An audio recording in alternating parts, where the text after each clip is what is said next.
when you have a campaign that affirmatively encourages violence, when you have a campaign that is facing allegations of physical violence against members of the press, you create an environment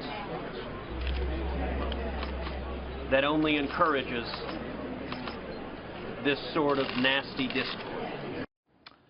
Ted Cruz blaming all of this dust up at a Trump rally on Donald Trump. I think a number who go to his events might disagree with that. Nevertheless, Cruz supported Jack Welch in Palm Beach, Florida, with his take on that. Jack, we are waiting to hear what Donald Trump has to say. He's going to be winging into Vandalia, Ohio, and give his post-canceled event response to all of this.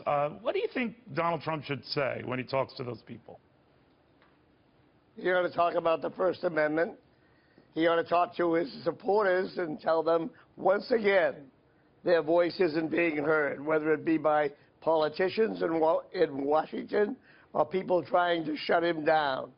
And all this is going to do is increase Trump's popularity among his crowd. So this is not constructive. And these politicians who are now deciding whether or not, well, Rubio said on your show, I heard it before I got here, a little bit of he might not support the candidate. He's going to support Hillary Clinton. That ought to disqualify him right away. And as far as Bernie Sanders is concerned, he never got a job in the private sector until he was 40-some years old.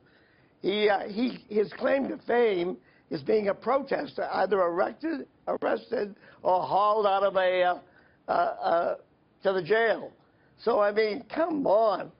So some of the things he says should cause a riot. So you think that a lot of these candidates who are now coming back and saying, you know, hedging on whether they would support Donald Trump, you agree that even if your candidate if you like Ted Cruz, if he were to lose, he, and presumably to Donald Trump, that he should support Donald Trump?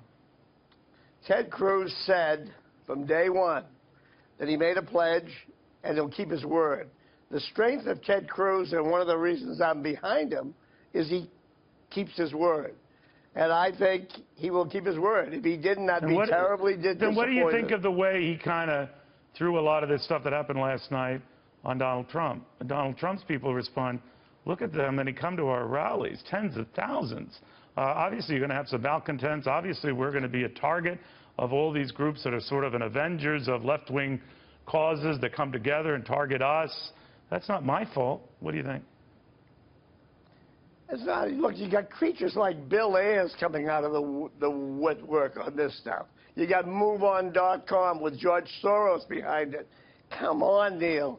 Let's not give a lot of credence to these creeps that are out there doing it. So when Ted Cruz and Marco Rubio kind of fault Donald Trump for this, Marco Rubio, Neil, excuse me, Marco Rubio questioned whether or not he would support. Ted Cruz has not said that. No, I'm not saying that. But Ted Cruz also blamed the tone of Donald Trump for what happens at his rallies. That he did say. But he didn't say that he wouldn't support the Republican nominee. Then what do you think of what I raised at the outset here, that both of those candidates, apart from whether they would support the eventual nominee, are blaming a lot of this on Donald Trump?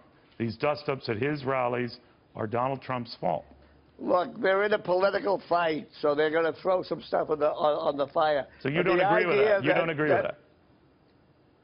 No, I don't. These people are, the Trump supporters have a right to be there doing their thing. This is a free country, and they shouldn't be stopped. We ought to have, if we're going to have riots, we ought to have riots aimed at what Bernie Sanders has to say about tearing our country down. Well, no, you're right on the left. By the way, as you're talking, Bernie Sanders, you just mentioned Bernie Sanders. Marco Rubio is at a Florida event. That's a must-win for him, all the 99 delegates there. But, you know, Jack, having worked for you and then prior to that covered you as the head of GE, I can remember a few raucous shareholder meetings and the like where you were dealing with those who were, let's say, not quite concurring with what you were doing. And this was in the middle of the downsizing and trying to right GE's ship. So you dealt with a lot of nasty protesters. Advice for candidates? And I would deal with it. That's what I'm asking for. Your advice now for candidates who are dealing with it. Look, you want to let the protesters have their voice, be courteous to them, let them be there and get out. And I don't agree with inciting them in any way, shape, or form. But I also don't believe that we now should be, and I'm not a Trump supporter, I'm a Cruz supporter. Right. But I don't believe we should be piling on Trump to have the creeps like Bill Ayers coming back out again. Boy, these people want to destroy our country. And they want to destroy the way of life we all have. And it's crazy. Do you think the party is tied up in knots over Donald Trump, needlessly so, that he does bring in a lot of people who typically haven't voted Republican? Gosh, a lot of them haven't voted at all, and they're killing the golden goose. No, I think we ought to have a free swing for everybody, and we ought to let it play out. But they are getting their hives over Trump. And now the media's having a party with this little riot in Chicago, so it'll make it sound like it's not quite right. But look, the facts are we've had protests forever. Now, Trump could have handled this better. Let's be clear about that. But the idea that we're going to blow this thing up over and we're going to have candidates now say they'd vote for Hillary Clinton? Come on, that's wacky. You said Trump could have handled it better. You said Trump could have handled it better. How so? He couldn't have said some of the things he said, like punch him in the nose, etc. Right. He didn't have to say that. But I don't think that's what's got these guys out there. These guys would have been in Chicago. Bill Ayers didn't come because Donald Trump said something. Excuse me, Neil. Right. He came because he loves this trouble. Yeah. And Bill Ayers, think of it. We got Bill Ayers on the mic last night. Yeah, he did. There's an odd mix of people joining this cause. Jack Welch. Move on.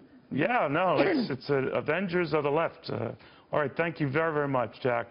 My best to Susie and the family. We appreciate it.